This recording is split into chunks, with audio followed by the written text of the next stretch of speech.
From the studios of Tucson Business Radio X, recorded in the Stewart Title corporate offices on Broadway, you are now listening to The Mark Bishop Show. And now here's your host, Mark Bishop. Well, folks, I want to ask you this. Are you in a healthy relationship with your money? Well, a new survey out finds nearly all Americans feel that they can improve their financial health.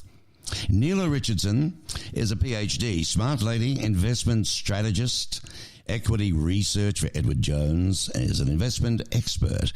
And we're going to talk to her about some tools that you may need for success. And just a little on her so we know who we're dealing with here. Nela joined Edward Jones back in 2018. As an investment strategist, she analyzes and interprets economic trends and market conditions. You know, keep an eye on this stuff. And she identifies risks and opportunities and recommends strategies to help, you, me, clients reach their long-term financial goals. That's very important these days. Welcome, Nela. Thanks for having me, Mark. It seems, Nela, that if my listeners have mixed emotions when it comes to their relationship with money, they're not alone.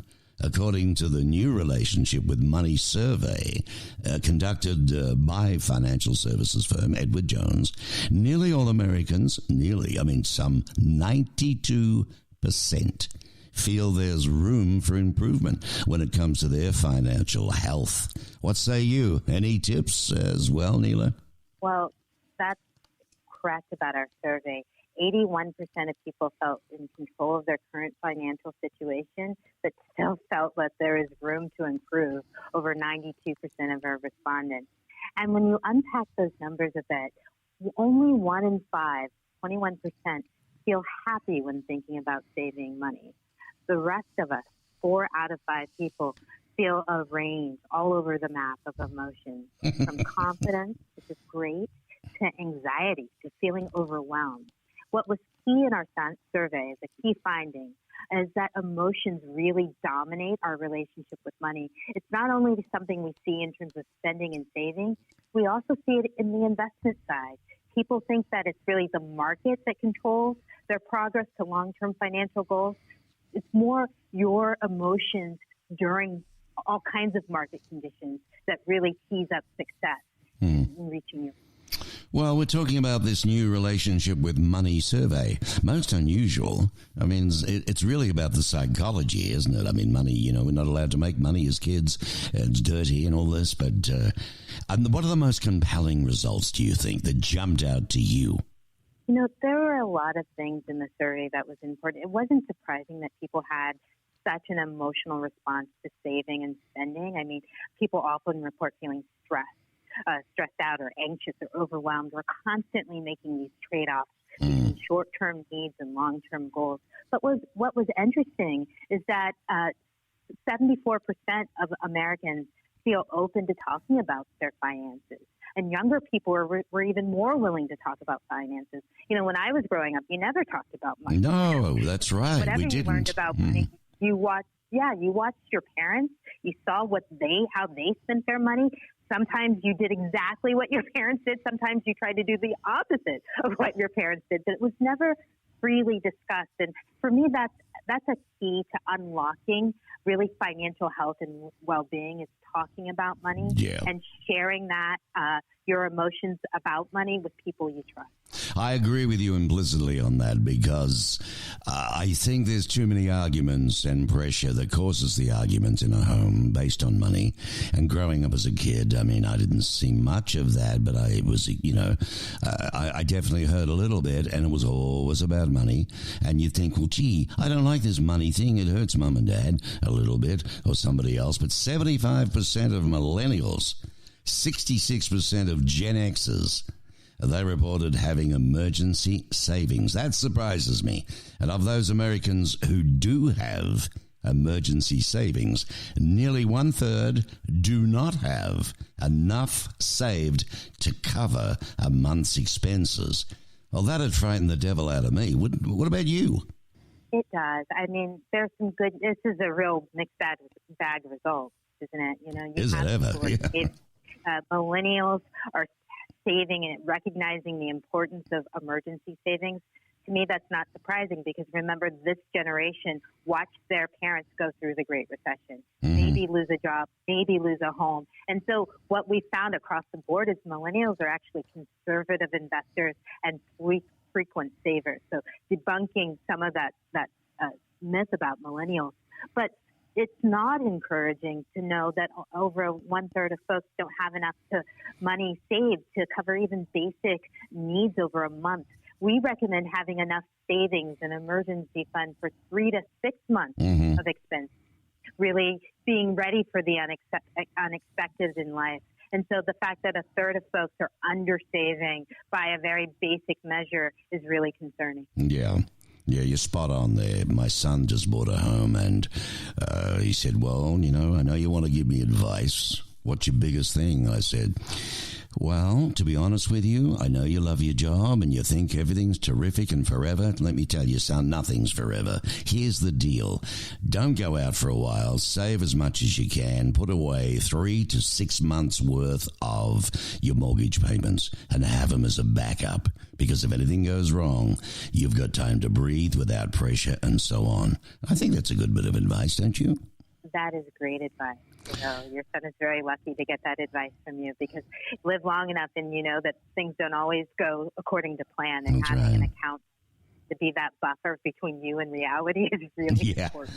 You also recommend, Nela, that to develop a sound financial strategy, get someone that can help you reduce the anxiety and maybe turn it around for you, make you, feel empowered instead. That's right. We have 3 tips. And one is just knowing yourself. You talked about how money affects relationships between partners or in families. But really, the first step is knowing your own individual relationship with money because you're going to bring that baggage into whatever relationship.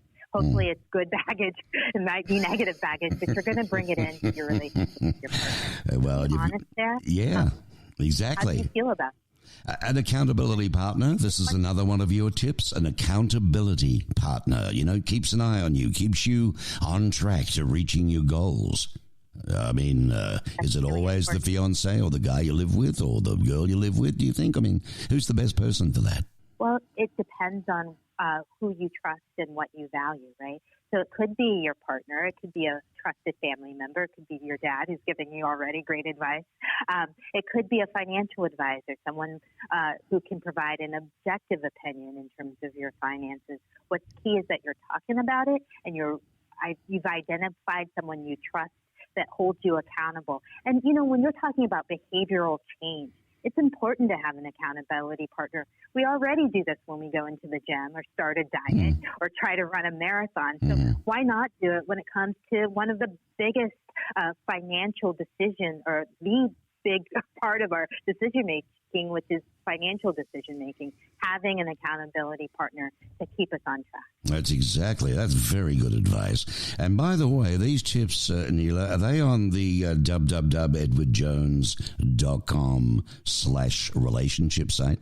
Absolutely. We are a financial services firm who understands and believes in the power of relationships. And that is shown by that edwardjones.com/relationship because it really is about your relationship with money. What are the warning signs that start really showing that you're in an unhealthy relationship with your money? Well, it's a mix of right brain and left brain. Start with the emotional side of it. If you feel in control of your money, that's an indication that you have a healthy relationship with money. If you feel like your money is controlling you, that could be a key sign that something needs to change or improve.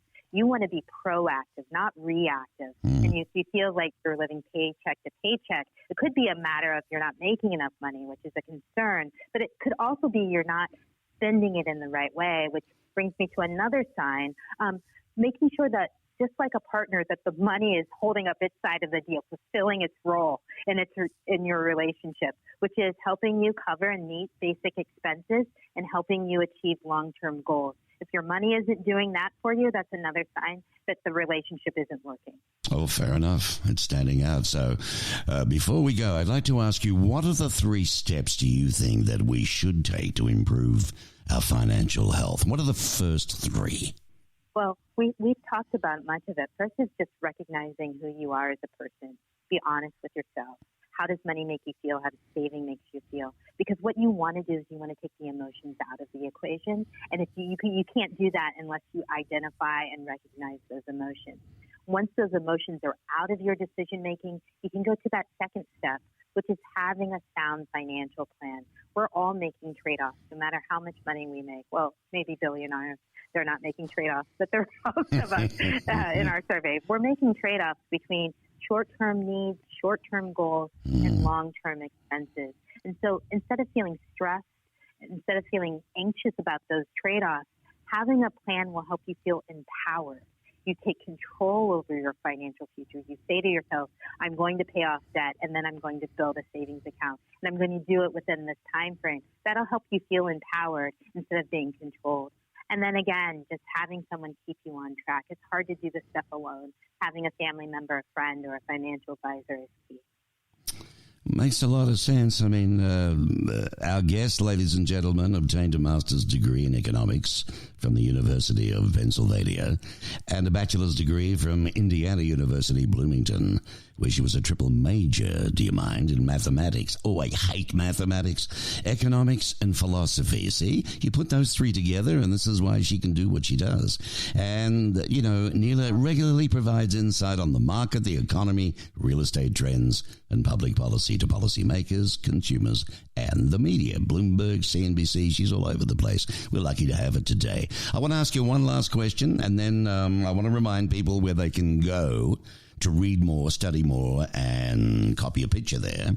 Valentine's Day is coming up, and, you know, even though this is a podcast and it will go next year, but there's always a Valentine's Day, and there's also other days that you celebrate. But what advice do you have for those that want to celebrate their partner without spending more than they can afford? Don't let the emotion of the day be stressed because you're stressed out about how much dinner is costing you. Really be about the emotion that you want, is the love emotion, and that starts with many of the tips we talked about. Having a plan, having a budget for the day. This is a short-term goal, right? It's a short-term event. It may last for 3 hours after work, but it's only one day, maybe the weekend if you're feeling very generous. But it's not enough to derail your long-term financial goals or your spending for 2020. So having a budget for the day in place is important. Think about how you can cut costs without cutting the experience. For my husband and I, it was about ordering food in and inviting over another couple and having a festive dinner at home so we didn't have to pay for a babysitter. For another person, it could be foregoing a store-bought Valentine's Day card, which can be expensive, and writing a poem, which is free. So think about ways, maybe cooking a romantic dinner that can help save costs and still help you celebrate that special day with that special person. There you go. There you go. Good on you, Nela. Well, it's been an absolute pleasure. Today on the Mark Bishop Show, we've had Nela Richardson, a PhD investment strategist, equity researcher with Edward Jones, and an investment expert. Read more. Check it out, www.edwardjones.com/relationship. Lovely speaking with you, Nela. It was a pleasure. Thanks for having me. You're most welcome.